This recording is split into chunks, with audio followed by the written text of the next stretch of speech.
जय हिंद, नमस्कार दोस्तों। आज के वीडियो में हम देखने वाले हैं जो हमें इलेक्ट्रिक शॉक किस प्रकार लगती है। जो आप लोगों में से कभी किसी को इलेक्ट्रिक का शॉक लगे होंगे तो आप लोगों का मन में यह डाउट रहते होंगे। बहुत लोग के मन में यह डाउट रहते हैं कि हमें इलेक्ट्रिक का शॉक किस प्रकार लगती है, इलेक्ट्रिक शॉक से बचने के लिए कोई उपाय है या फिर नहीं। तो इस वीडियो में यही सब हम डिस्कस करने वाले हैं। तो चलिए वीडियो को स्टार्ट कर लेते हैं। तो फ्रेंड्स, सबसे पहले हम आपको बता दें इलेक्ट्रिक शॉक हमें लगती किस प्रकार है। तो एग्जांपल हम मान लेते हैं, यहाँ पे हमारी एक इलेक्ट्रिक का वायर जा रही है और इलेक्ट्रिक वायर की एक आपको पता है जो फेस के साथ साथ हमें न्यूट्रल को प्रोवाइड कराना ज़रूरी होता है।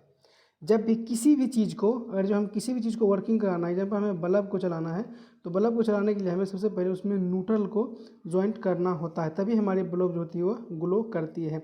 बिना न्यूट्रल के हमारे बल्ब ग्लो नहीं करेगी। तो इसी प्रकार जब हमें किसी भी बंदे को शॉक लगती है उसमें भी हमें न्यूट्रल की आवश्यकता होती है। सिवाय सिंगल सिर्फ फेस से किसी को भी शॉक नहीं लग सकता है। तो एग्जाम्पल हम अभी आगे देख लेते हैं। एग्जाम्पल हमारे पास में ये एक वायर जा रही है और यहाँ पर एक बंदा है और इस बंदे ने इस वायर को टच कर लिया। इसको टच करने से इस बंदे को इसके टच करने पे डिपेंड नहीं कर रही है, डिपेंड कर रही है कि इस बंदे ने किस चीज़ पे खड़ा है। यदि हो सकता है यह बंदे हवा में इस वायर को छुआ हो। एग्जाम्पल हम यहाँ पर ले लेते हैं, ये हमारे 220 वोल्टेज होती है। एग्जाम्पल हम यहाँ पर 11 kV भी ले लेते हैं, 11 kV ले लेते हैं।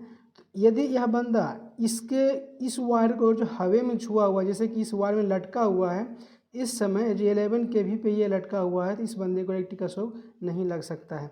यदि यहीं पे हम बात कर लेते हैं 220 वोल्टेज की, यदि यह बंदा इस वायर को छुआ है 220 वोल्टेज को, तो यदि यह डिपेंड यहाँ पे यह ज़मीन के संपर्क में है तो इस समय क्या होगा, इसे इलेक्ट्रिक का शॉक लग सकता है। यदि यह इस वायर को भी हवा में छूता है, यानी 11 kV को भी आप हवा में छू के उस वायर में लटके हुए रहेंगे तो उस समय क्या होगा, आपको भी इलेक्ट्रिक का शॉक नहीं लग सकता है। इलेक्ट्रिक का शॉक हमें तब लगता है जब तक हमारी इलेक्ट्रिक का जो एक सर्किट होती है वह सर्किट जब तक कंप्लीट नहीं होगी तब तक हमें किसी को भी इलेक्ट्रिक शॉक नहीं लग सकता।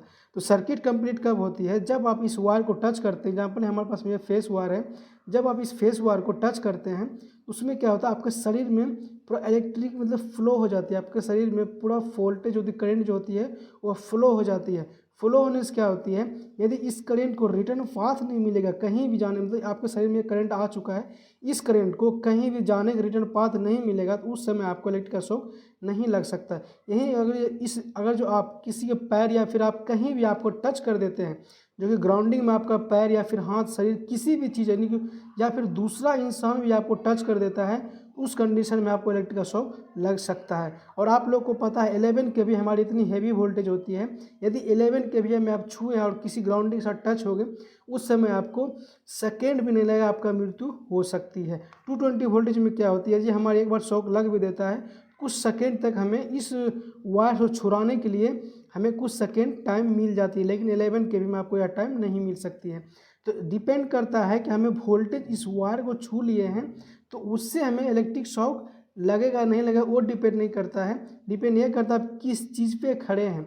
यदि आप हम आपको पहले भी बताइए 11 kV के वायर पे भी यदि आप टच करके हवा में उस वायर में झूल रहे हैं तो उस समय आपको इलेक्ट्रिक का शॉक नहीं लगेगा।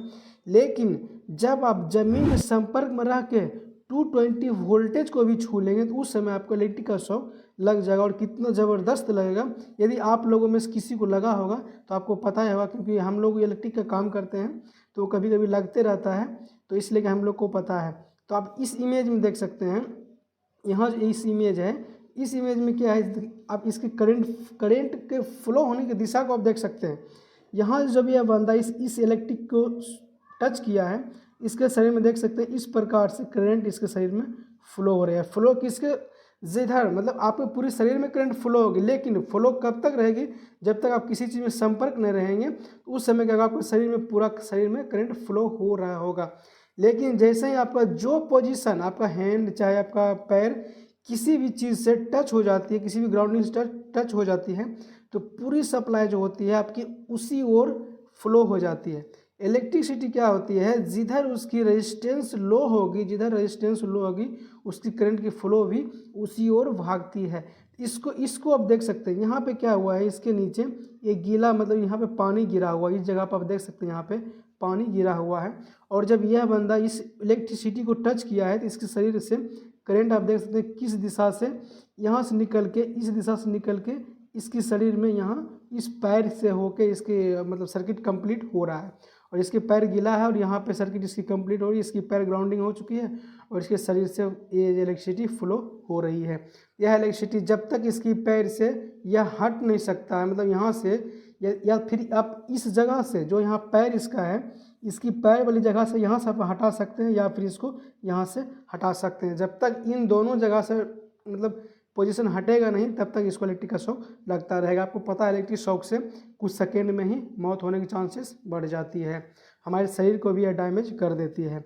तो इस इलेक्ट्रिक शॉक लगने का मेन मकसद यही होता है, जब तक आपका शरीर मतलब सर्किट कंप्लीट नहीं हो जाता तब तक इलेक्ट्रिक शॉक नहीं लग सकता है। किसी चिड़िया के भी वार पे बैठे देखे होंगे, वो उसको भी इलेक्ट्रिक शॉक नहीं लगता। वो चिड़िया क्या होता है 33 के भी मतलब 33 के भी के वायर पे भी वो बैठा हुआ रहता है, फिर भी उससे इलेक्ट्रिक का शॉक नहीं लगता है, क्योंकि इसी वजह से नहीं लगता है कि वह सर्किट को कंप्लीट नहीं कर पाता है।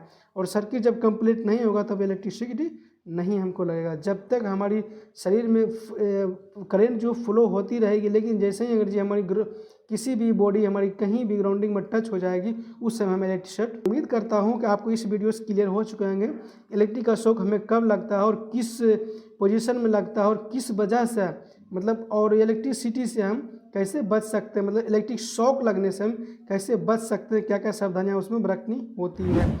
इस वीडियो से यह क्लियर हो चुके होंगे इलेक्ट्रिसिटी से कैसे बचते हैं। तो आप लोगों से रिक्वेस्ट करते हैं यदि वीडियो अच्छा लगा तो वीडियो को लाइक कीजिए, हमारे चैनल को सब्सक्राइब कीजिए।